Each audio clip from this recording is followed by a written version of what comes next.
sweet friends. It's me, Lolly Bolly.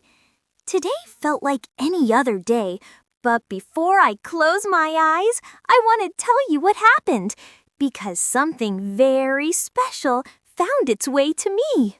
This morning began with sunshine streaming into my window and the soft sound of birds outside. I stretched, yawned, and smiled, ready for another happy day.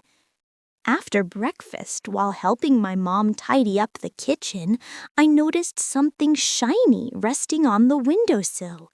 At first, I thought it was just a piece of foil or maybe a button. But when I picked it up, I realized it was a tiny golden key. The key sparkled in the light, almost like it was alive. On its handle, a little star was carved, glowing faintly. I held it carefully in my hand, feeling warmth spread through me. I ran outside to show my twin brother. "Look what I found," I said, holding up the key. He tilted his head and asked, "What does it open?" That was the question. What could such a small, magical-looking key unlock? All day, I tried it on everything. The toy box, the chicken coop, even the big old trunk in the attic. But none of them worked. Still, I couldn't put the key down. It felt too special.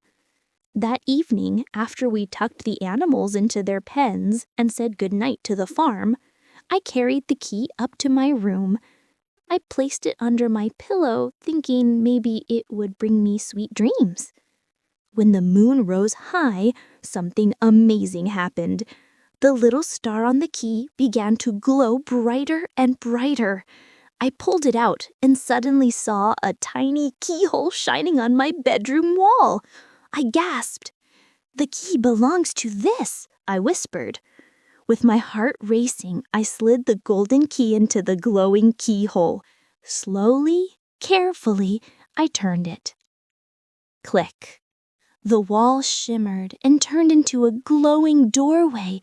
Beyond it, I could see twinkling lights, soft clouds, and colors like I had never seen before. It was a doorway to dreamland. I stepped inside. The air was gentle and sweet, like the smell of flowers in spring. Stars floated close enough to touch.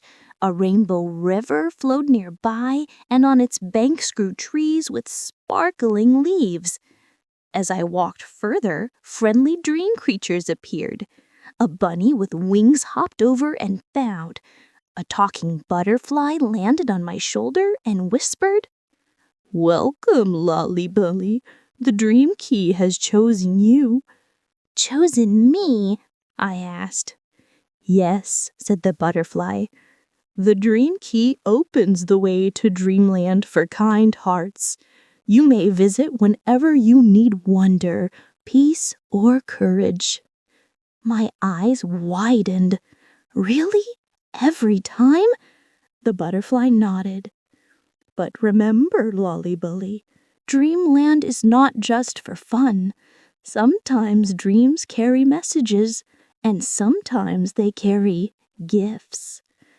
As if to prove it, a glowing star drifted down and settled gently into my hands. It pulsed like a heartbeat. "This star," said the butterfly, "is a gift for your courage. Keep it in your heart. It will remind you that even on hard days, you hold light inside you." I hugged the star close, feeling it melt warmly into me, as though it had become part of who I am. The night sky above shimmered with shooting stars. The rainbow river sang softly like a lullaby. My eyelids grew heavy. Dreamland was magical, but it was also so peaceful that I began to yawn. The butterfly smiled. "It's time to go back now. But don't worry, the dream key is always with you when you need it." With that, the glowing doorway appeared once more. I stepped through, and in the blink of an eye, I was back in my cozy bed. the golden key resting safely in my hand. I curled up under my blanket, holding the key close, and whispered, "Thank you, Dreamland." And that, my sweet friends, is how I found the dream key. A little reminder that magic lives inside us and in our dreams, if only we believe. And now, my sweet friends, it's time to close our eyes and drift into dreamland. May your dreams be soft, magical, and full of smiles. Sleep tight, and remember, tomorrow is waiting with new adventures. Good night from me, Lolly Bolly. Sweet dreams.